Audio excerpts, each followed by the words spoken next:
Hey everyone, and welcome back for another deep dive.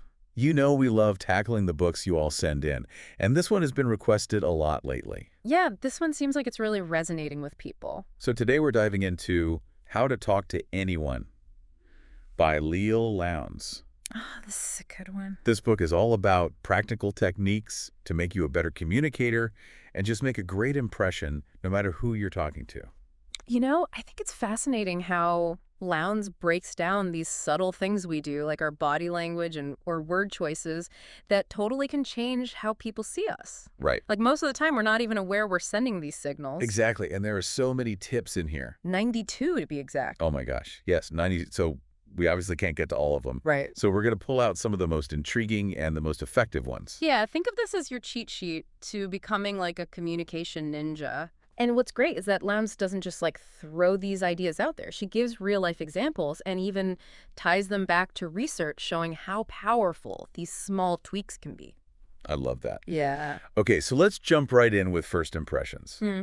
Because they say you never get a second chance to make a first impression. Absolutely. And I think there's a lot of truth to that. Yeah. What do you think? Oh, for sure. Yeah.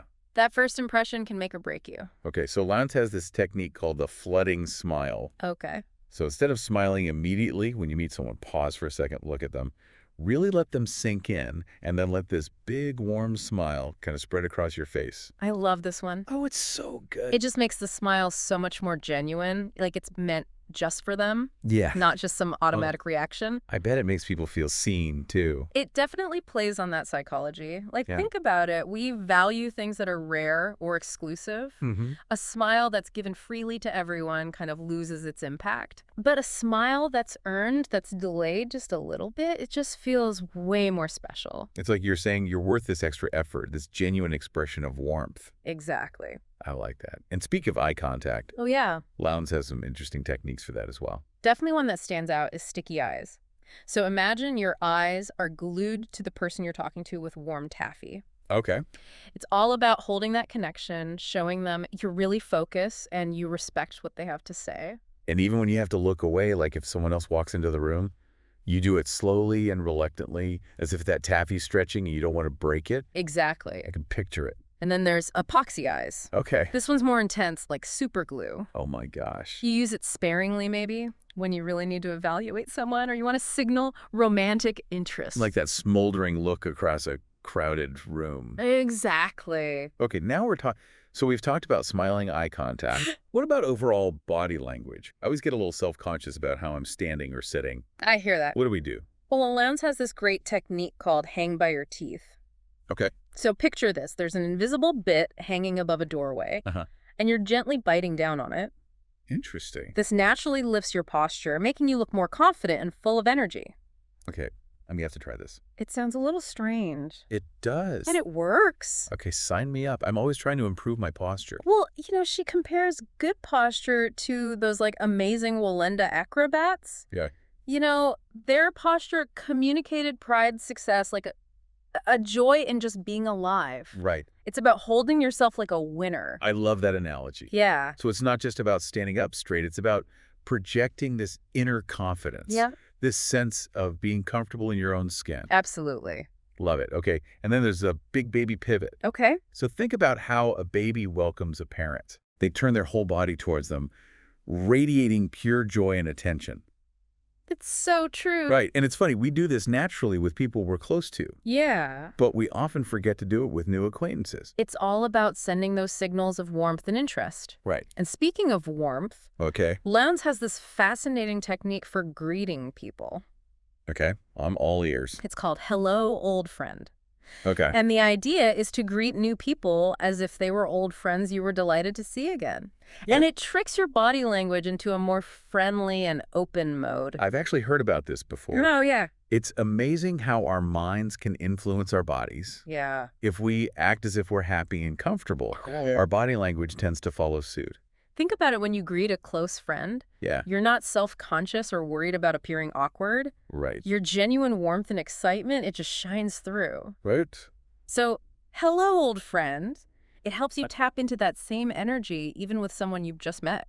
I love that. So to recap for making a killer first impression, Okay. we've got flooding smile, sticky eyes, Right.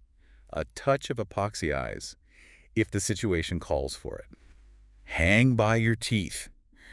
For that confident posture, the big baby pivot, Yeah. to show that we're present and, hello, old friend, Hmm. to radiate that warmth. That's a pretty solid foundation. Right.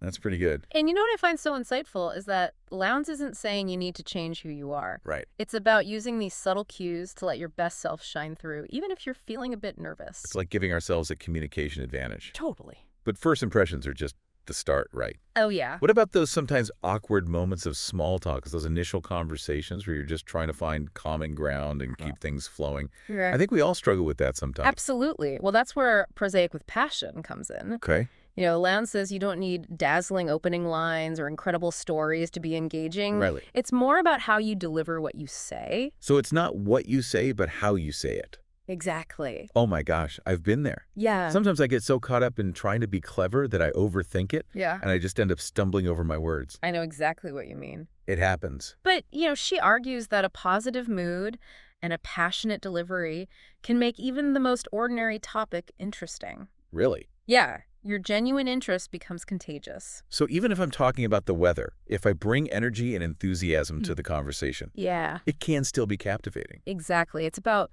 being present, being authentic, and letting that inner enthusiasm shine. I love it. Okay. Now, for those of you who dread walking into a room full of strangers, Oh, yeah. Lowndes has a fun technique for sparking conversation. Okay, tell me, I'm always looking for ways to break the ice in those situations. It's called always wear a what's-it. Okay. So basically, you wear or carry something unusual that gives people an excuse to approach you and start talking. So it could be a cool piece of jewelry, a funky hat, a bag with a unique design, anything that kind of stands out and sparks curiosity. Okay, I can totally picture this. Yeah. I'm at a networking event. Yeah. I'm feeling awkward, and someone comes up to me and says, "Hey, I love your pin. What's that about?" Right. And suddenly the ice is broken. We're chatting. Exactly. And the what's-it, it can actually tell you something about the other person, too. Oh, really? Yeah, how do they react to it? Do they compliment it? Do they ask a thoughtful question? It's like a sneaky way to gather information while breaking the ice. Oh, my gosh. Brilliant. I'm putting find an awesome what's it at the top of my to-do list. I love that. Seriously. Okay, so what about when you're asked those classic small talk questions like, where are you from? Oh, yeah. I always worry about giving those one-word answers that just kill the conversation. Right. Well, for that, Lowndes suggests never the naked city. Okay. So instead of just saying your hometown, add a detail that could spark further conversation. Okay. Maybe a personal connection, a fun fact, a favorite restaurant. Anything that gives them something to grab onto? So instead of just saying I'm from Chicago, I could say I'm from Chicago and I grew up just a few blocks from Wrigley Field. Have you ever been to a Cubs game? There you go. Something like that. You turned a dead-end answer Right. into a conversation starter. Yeah. It shows you're engaged and willing to share a bit about yourself. Yeah. You're giving them something to work with. It's like you're turning a simple question into an opportunity to connect on like a deeper level. Exactly. I love that. Yeah. Now, what about when you're in a conversation and it starts to feel like it's running out of steam? Oh, yeah. How do you keep things flowing and avoid those awkward silences? Right. I feel like we all struggle with that. For sure. For that, she has a technique called parroting. Okay. And it's surprisingly simple. You just repeat the last few words someone said, but in a questioning tone. Okay. This encourages them to elaborate and keeps the conversation moving forward. So if someone says, I just got back from a trip to Italy, Hmm. I could say Italy. Exactly. And that would prompt them to tell me more. Yeah. And it works. It seems almost too easy. I know. But okay, we'll try it. It shows you're listening and interested, and it takes the pressure off of you to come up with a new topic or question. Right. It's just a subtle nudge to keep the ball rolling. It's like you're gently guiding the conversation Yeah. without disrupting the flow. I like that. I know. Okay, what about when you're with someone who has a great story, but they're a little hesitant to share it with the whole group? Right. Well, for that, Lowndes suggests encore. Okay. It's all about giving someone with a great story a chance to shine by encouraging them to tell it to others in the group. Okay, so if someone's telling me this fascinating story about their recent adventure, I could say, you have to tell everyone this story. It's incredible. Exactly. And that would kind of give them permission to share it. It makes them feel valued and appreciated, and it takes the pressure off of you to be the center of attention. Okay.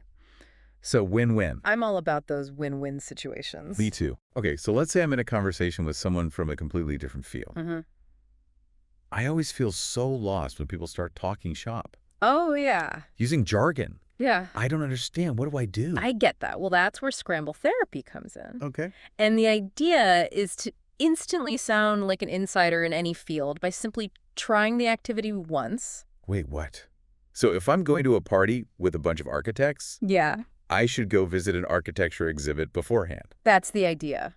Or if I'm meeting wine enthusiasts, I should try a new wine tasting. Exactly. It doesn't have to be a deep dive, Right. just a taste. Okay. But by having even a little firsthand experience, you'll pick up some of the basic lingo. Okay. You'll have a better understanding of what they're talking about. It's like giving yourself a conversational cheat sheet. Totally. You don't have to be an expert, but at least you'll be able to ask intelligent questions Yeah. and show genuine interest. Exactly. I love that. Yeah. Speaking of connecting on a deeper level, Lowndes has a really interesting technique for figuring out what matters most to someone, especially if they're from a specific field. Oh, yeah, this is a good one. Oh, God, I'm definitely intrigued. This is what I love about Lowndes. Yeah. She always has these practical tips that you can actually use. Yeah. Tell me more. It's called bearing their hot button. So before meeting someone from a specific field, Okay. ask a friend who works in that field Mm-hmm. what the hot topics are right now. So it's like doing your homework before the big test. Totally. You're making sure you're prepared to have a meaningful conversation, Yeah, not just make small talk. exactly. I like it. It shows that you're genuinely interested in what they do and that you've taken the time to understand their world a little bit. But then how do you keep up with all those industry trends and jargon? It seems like it'd be impossible to stay on top of everything. Right. Well, Lowndes has a solution for that, too. Okay. It's called Read Their Rags. Okay. And it's about staying informed by reading the trade publications that your contacts read. Okay, so if I'm going to be meeting with a lot of people in the tech industry, I should skim through a few tech magazines or online publications. You don't have to become an expert, Right. but at least you'll be familiar with the language and the issues. And that can make a huge difference in how you come across in conversations. It's about showing that you're willing to meet them halfway to step into their world and engage with their interests. Exactly. And I love that about it. It's so simple, Yeah. but so effective Uh-huh. to make yourself a more valuable and engaging conversationalist. It's true. And what I find so refreshing about Lowndes' approach is that it's not about manipulation or trickery. Right. It's about using these techniques to highlight your best qualities, Yeah. to project that genuine warmth and interest, and to build those authentic connections that make conversations enjoyable and meaningful. I completely agree. Yeah. It's not about changing who you are. It's about empowering yourself to communicate more effectively. I love that. Me too. And it's not just about making connections with new people. Lowndes also has some great techniques for strengthening existing relationships and making those closest to you feel truly special. Now, that's something I'm really interested in. Yeah. I'm always looking for ways to show the people I care about how much they mean to me. Right. Sometimes words just don't seem enough. Yeah, I think we all feel that way sometimes. Yeah. One of Lowndes' techniques that really resonated with me is called the tombstone game. Okay. And it's a way to praise a loved one by getting to the heart of what they value most. The tombstone game. Okay. You've definitely got my attention now. Tell me more about this. Okay, so imagine asking someone, what would you want your tombstone to say about you? Okay. It seems a little morbid at first, Yeah, a little bit. but it actually gets them thinking about their legacy, Okay. your values, the things they're most proud of. Right. And once they share that with you, you gain incredible insight into their heart and soul. Wow, that's deep. Yeah. It's like you're uncovering their secret hopes and dreams, the things they might not even express out loud. Exactly. And then you can use that knowledge to give them compliments that are so much more meaningful than just saying, you're great. You're moving beyond those generic compliments Right. and offering praise that's specific and personal, and it really hits home. I love it. And speaking of spreading positivity, Yes. Lowndes has another technique I love for its simplicity and ripple effect. Okay, now you've got me really curious. What is this ripple effect all about? It's called carrier pigeon kudos, Okay. and it's about being a messenger of good feelings. Okay. Whenever you hear someone compliment someone else, Uh-huh. make sure to pass that compliment along. Okay. It's as simple as that. So if I overhear a coworker saying something nice about another colleague, I should make a point of telling that colleague what was said. Exactly. Okay. It seems like such a small thing, but it can have a big impact. Yeah. It spreads goodwill, strengthens relationships, makes everyone feel appreciated. And it takes almost no effort on your part. You're just sharing those positive vibes. It's like you're a little carrier pigeon of kindness, spreading those warm fuzzies wherever you go. I love that it's such an easy way to brighten someone's day and make the workplace a bit more positive.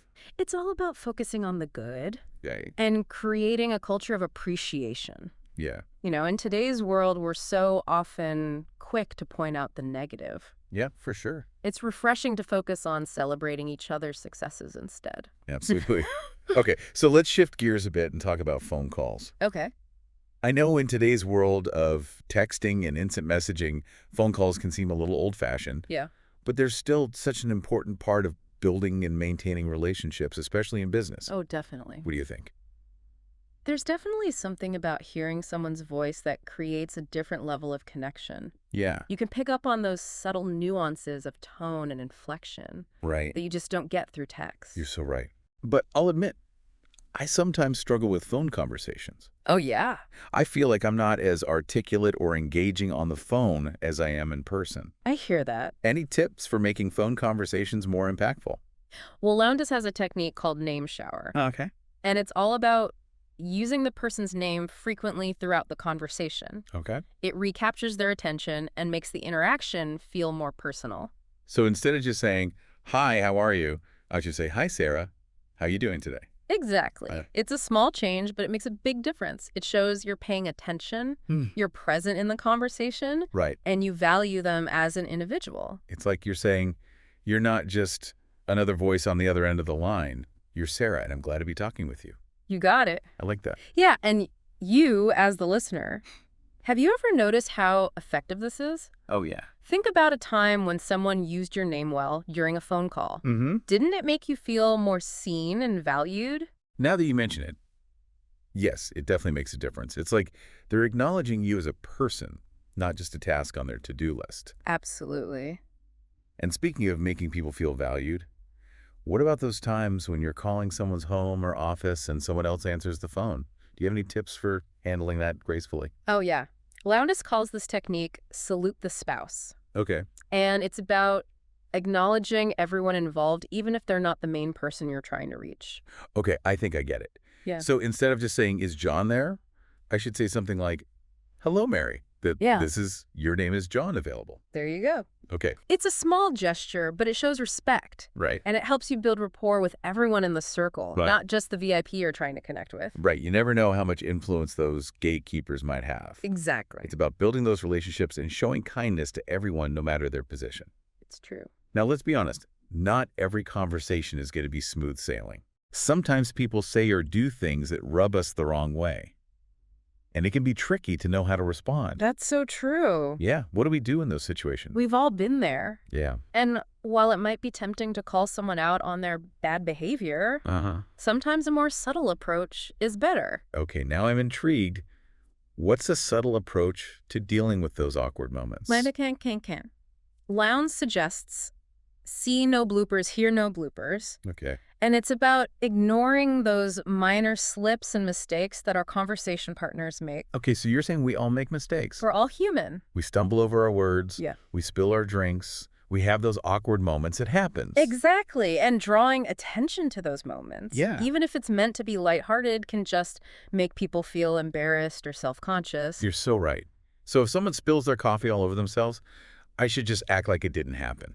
Yeah. Keep the conversation flowing. Exactly. Okay. It's about creating a safe and comfortable space for people to be themselves, flaws and all of I like that. It shows that you're more focused on the connection than on those minor imperfections. Right. It's about being gracious and understanding being a good friend. Yeah. Even in those potentially awkward moments. Now, what about when someone is telling a story and gets interrupted? Yeah. I always feel so bad for them, like their moment was stolen. Oh, yeah. What should we do? Well, Lowndes has a great technique for that, too. Okay. It's called rescue the story. Okay. If someone's story gets cut short, be the one to bring it back up. Oh, that makes so much sense. Yeah. So if someone is telling me about their amazing trip to Paris and then someone else jumps in with a different topic, I could circle back and say, wait, you were telling me about Paris. What happened next? Exactly. It shows that you were listening. Right. You value their story and you want to hear the rest. Right. They'll be so grateful that you remembered and gave them a chance to finish. It's such a simple act of kindness. Yeah, But it can really make a difference in how people feel. absolutely. It shows that you care about what they have to say. And sometimes those small gestures are the ones that mean the most. I love that it's all about being present, being a good listener, and making people feel heard and valued. Now, Lowndes also talks about those times when you might find yourself in a situation where someone is being negative or complaining a lot. Yeah. How do you handle those energy vampires without letting their negativity drag you down? Oh, yeah, that's a tough one. Right? Lowndes actually has a somewhat controversial technique for dealing with this. Okay. She calls it, don't ask, is it good for you too? Okay, that's an intriguing title. Yeah. I'm getting the sense there's a story here. She shares an anecdote about a dinner party Okay. where the host, a company president, accidentally spills his wine, and instead of ignoring it or gracefully moving on one of the guests, points it out and makes a joke at the host's expense. Oh, no. I can only imagine how awkward and uncomfortable that made everyone feel, especially the host. Talk about a mood killer. Exactly. And Lowndes' point is that successful people, those who are at the top of their game, they understand the importance of preserving each other's dignity, especially in social settings. Right. It's like this is unspoken code among those in the know.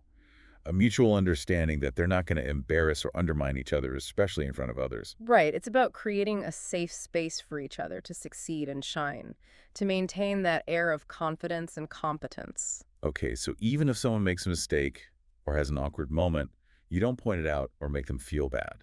You let it slide and keep the focus on the positive. Yeah. It's about being a good teammate, a supportive colleague, and a decent human being. You got it. I love that. You know, it's easy to get caught up in trying to be witty or clever, Yeah, but sometimes the kindest thing you can do is just be supportive and understanding. absolutely. Now let's talk about a skill that's absolutely crucial in both our personal and professional lives, listening. It's one thing to hear what someone is saying, but it's another to truly listen, to understand their perspective, and to make them feel heard and validated. I'm so glad you brought this up. Listening is such a powerful skill, and yet it's one that so many of us struggle with. Yeah. We're so quick to interrupt, Yeah. offer advice, or share our own experiences that we often miss the opportunity to truly connect with the person speaking. Yeah. Lowndes actually has this great analogy that she calls the rubber band rule Right. to help us be better listeners. The rubber band rule. Okay, I'm picturing a rubber band right now, but I'm not sure I get the connection. Tell me more about this. Okay, so imagine a rubber band stretched to its absolute limit. Okay. If you let go, it snaps back with force, right? Mm. So Lowndes compares this to our natural tendency to jump in with our own thoughts and opinions the moment someone stops speaking. So instead of interrupting or immediately responding with our own story, we should pause, let them finish their thought, and then gently guide the conversation back to their topic. It's about resisting that urge to snap back with our own agenda and instead giving the other person the space to fully express themselves. You've got it. I love it. Yeah, it's about letting go of that rubber band and allowing the other person to have their moment to feel heard and understood. And, you know, as the listener, think about a time when someone truly listened to you without interrupting or judging. Didn't it make you feel valued and respected? Absolutely. It's Yeah. amazing how powerful that simple act of listening can be. Now, what about those times when you find yourself talking to someone who's really successful or famous? I think we all have those moments where we get a little starstruck and don't know how to act. Oh, for sure. Right. It's definitely easy to get flustered in those situations. Right. You want to make a good impression, but you don't want to come across as overly eager or even worse, desperate. Yeah. Exactly. Yeah. I once met my favorite author at a book signing, and I was so nervous that I could barely speak. I'm sure I made a complete fool of myself. Oh. What's the best way to handle those encounters with VIPs? Well, Lowndes' advice is simple but effective. Okay. Don't gush. Okay. So instead of showering them with compliments, Right. offer a sincere acknowledgement of their work Okay. or their impact on you. So instead of saying, "Oh my God, I love all your movies, you're the best actor ever," I might say something like, "Your work has really inspired me. Thank you for sharing your talent with the world." Exactly. Okay. It's about being respectful, appreciative, and acknowledging their contributions without being overly effusive or personal. Got it. Yeah. And another important point is to avoid asking for favors or pitching ideas Right. during these casual So encounters. no slipping it in my screenplay while they're trying to enjoy their coffee. It's about respecting their boundaries and Mm. understanding that these casual encounters aren't the time or place for business transactions. Right. Just be present, enjoy the moment, and appreciate the opportunity to connect with someone you admire. It's about being mindful, being considerate, and understanding that even celebrities and VIPs are just people too, Totally. right? They deserve our respect and courtesy just like anyone else. They do. And we are back for the final part of our deep dive into how to talk to anyone. I can't believe we're already here. I know we've covered so much ground already, from those first impressions to navigating tricky conversations to making people feel truly valued. But what about those moments when things don't go quite as planned? Oh, yeah. You know, those times when someone says something awkward Mm-hmm. or maybe even outright offensive? Yeah. How do you handle those situations gracefully? It's definitely a skill to be able to navigate those less than ideal conversational moments. What do we do? And while it might be tempting to call someone out on their bad behavior, Right. sometimes a more subtle approach is more effective. Okay, I'm all ears. Mm-hmm. What's the subtle way to deal with those potentially cringeworthy situations?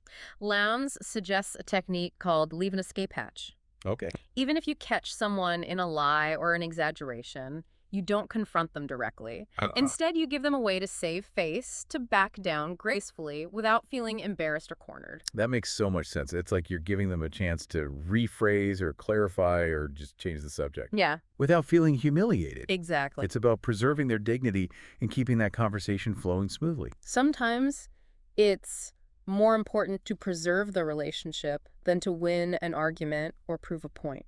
Ooh, I like that.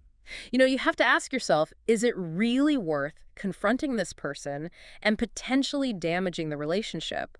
Or is it better to let it slide and maintain the peace? Yeah, it's about picking your battles Totally. and understanding that sometimes silence is golden. Right? And you, as a listener, have you ever been in a situation where you wish someone had given you an escape hatch? Oh, yeah, Maybe you misspoke or Mhm. said something you regretted. for sure. Think about how much you would have appreciated that subtle act of kindness and understanding. It's amazing how those small gestures can make a huge difference in how people feel and how they perceive you. Absolutely. Mm. Okay, so let's talk about a scenario that I think we've all experienced at some point. Oh, Dealing with someone who's in a bad mood uh-huh. or just being generally negative. Yeah. Those energy vampires. Yeah. Oh, they can really suck the life out of a room. They really can.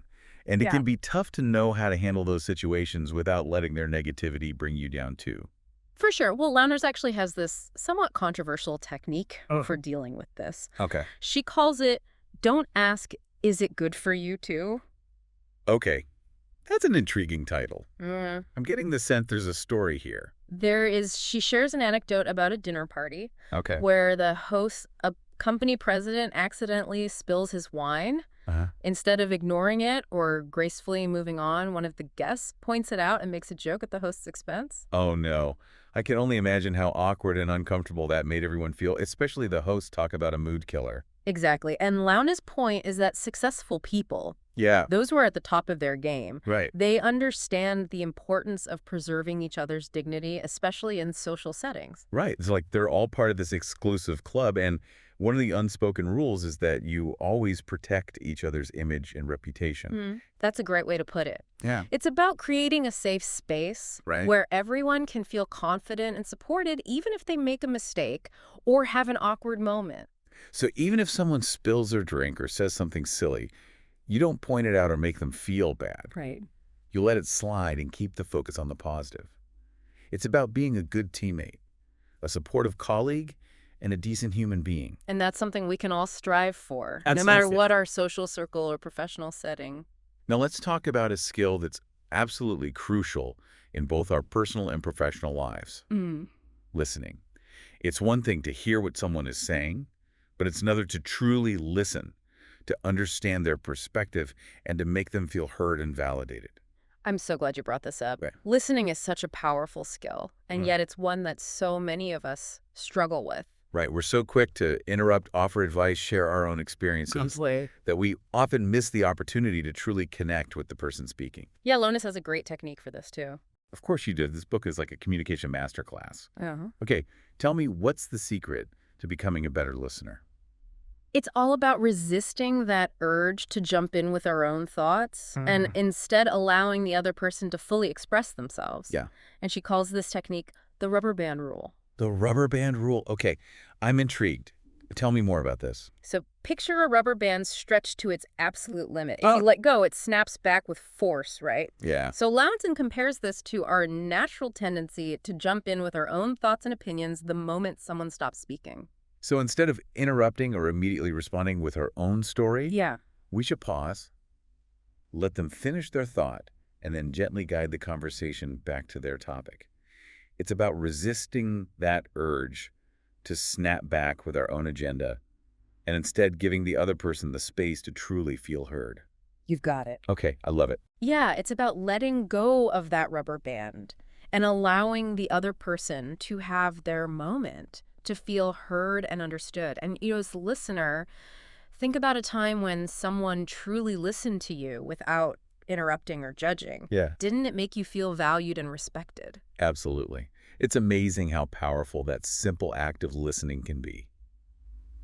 Now, as we wrap up our deep dive into how to talk to anyone, I think it's important to emphasize that all of these techniques, Yeah. from mastering those first impressions to navigating those tricky social situations, they're tools that we can use to create more positive and impactful interactions in our lives. It's not about becoming someone we're not. It's about using these tools to become the best versions of ourselves, to communicate more effectively, and to build stronger, more meaningful relationships. And the best part is that communication is a skill we can continue to develop. Oh, for sure. Throughout our lives. Absolutely. There's always something new to learn, a new technique to try, and a new way to connect with the people around us.